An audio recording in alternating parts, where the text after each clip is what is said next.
एक बार की बात है जब पांडव वन में 12 वर्ष का वनवास और 1 वर्ष का अज्ञातवास कर रहे थे, तब एक दिन महर्षि दुर्वासा अपने 1000 शिष्यों के साथ पांडवों की कुटिया में आ पहुंचे।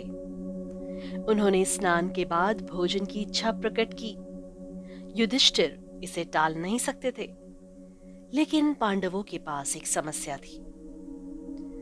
सूर्यदेव से प्राप्त पांडवों के पास एक अक्षय पात्र था, जिसमें से जितना चाहो भोजन प्राप्त कर सकते थे। लेकिन शर्त ये थी कि उसमें से तभी तक भोजन प्राप्त किया जा सकता था जब तक कि द्रौपदी भोजन नहीं कर लेती थी।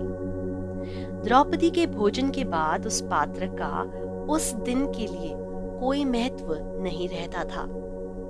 ऋषि दुर्वासा जब पांडवों के पास पहुंचे, तब तक द्रौपदी समेत सभी 5 भाई भोजन कर चुके थे। ऐसे में अब सवाल था कि दुर्वासा ऋषि और उनके शिष्यों के लिए इतनी जल्दी भोजन का प्रबंध कैसे किया जाए।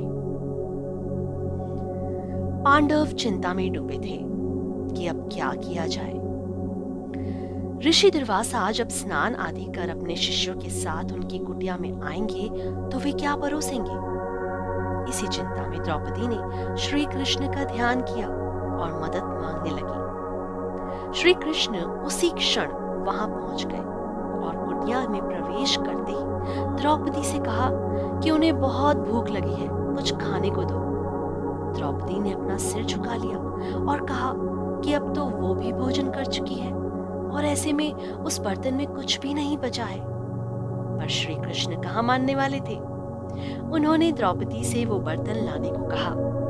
द्रौपदी उस पात्र को ले आई। श्री कृष्ण ने बर्तन को अपने हाथ में लिया और हाथ लगाकर देखने लगे। इसमें उन्हें चावल का एक दाना मिल गया, जिसे उन्होंने खाते हुए कहा कि अब उनकी भूख मिट गई। इधर श्री कृष्ण ने चावल का एक दाना खाया, जबकि उधर ऋषि दुर्वासा समेत सभी शिष्यों को ऐसा अनुभव हुआ जैसे कि उनका पेट भर गया हो। वे तो अब अन्न का एक दाना भी ग्रहण नहीं कर सकते थे। तब उन्होंने आपस में पांडवों को बिना बताए ही प्रस्थान करने का निर्णय लिया। चूंकि महर्षि दुर्वासा जानते थे कि युधिष्ठिर धर्म प्रिय हैं, वे अतिथि को बिना भोजन कराए जाने नहीं देंगे। ऐसे में वे पांडवों को बगैर बताए हुए अपने शिष्यों के साथ वहां से प्रस्थान कर गए। जन्माष्टमी के इस पावन अवसर पर आप सभी को बहुत बहुत शुभकामनाएं। इस कथा को सुनकर क्या कोई सीख मिलती है? भोजन किसको प्रिय नहीं है? सबको होता है, मुझे भी है, आपको भी है। लेकिन भोजन की बर्बादी या वेस्टेज ऑफ फूड ना तो उस युग में सही थी और ना ही इस युग में सही है। जिस तरह उस समय कृष्ण ने एक चावल का दाना खाकर अपनी भूख मिटाई थी, उसी तरह अगर हम आज सोचें तो हम आज के समय में कितने चावल के दाने बर्बाद कर देते हैं।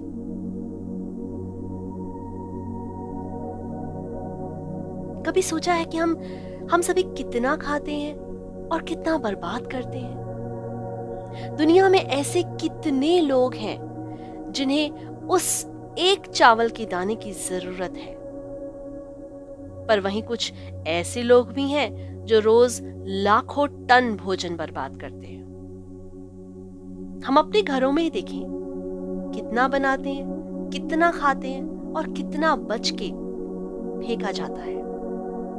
क्यों ना हम आज से अभी से ये निर्णय लें कि हमें जितना भोजन खाना है, जितने की जरूरत है, उतना ही बनाएं, जिससे वो बचेगा नहीं और बच भी जाए तो उसे सुरक्षित रखें और फिर उसे ही खाएं। शादी, पार्टीज, रेस्टोरेंट्स, यहाँ सब हम देखते हैं, हम कितना कुछ ले लेते हैं और फिर नहीं खाया जाता तो वो फेंका जाता है। पर बाहर जाके देखिए, कितने बच्चे, कितने भूखे, कितने गरीब लोग ऐसे हैं जो वो एक आधे निवाले के लिए तरसते हैं। उनको अगर हम वो खाना बचा हुआ दे देना तो उनको ऐसा लगता है कि उनको पता नहीं आज का दिन सरवाइव करने को मिल गया है। अगर हम आज से यही सोचें कि हमें थाली में उतना ही परोसना है जितनी हमारी भूख है, हमें घर में उतना ही पकाना है जितना हमें आवश्यक है, तो आई एम श्योर हमें भोजन बर्बाद करने की जरूरत नहीं पड़ेगी और हमें करना भी नहीं चाहिए। ऐसे तरीकों से हम भोजन की बर्बादी को रोक सकते हैं और भूखमरी जैसी बड़ी समस्याओं से बच सकते हैं। तो अगली बार जब आप अपने लिए भोजन परोसें तो जरा ध्यान दीजिएगा। राधे राधे।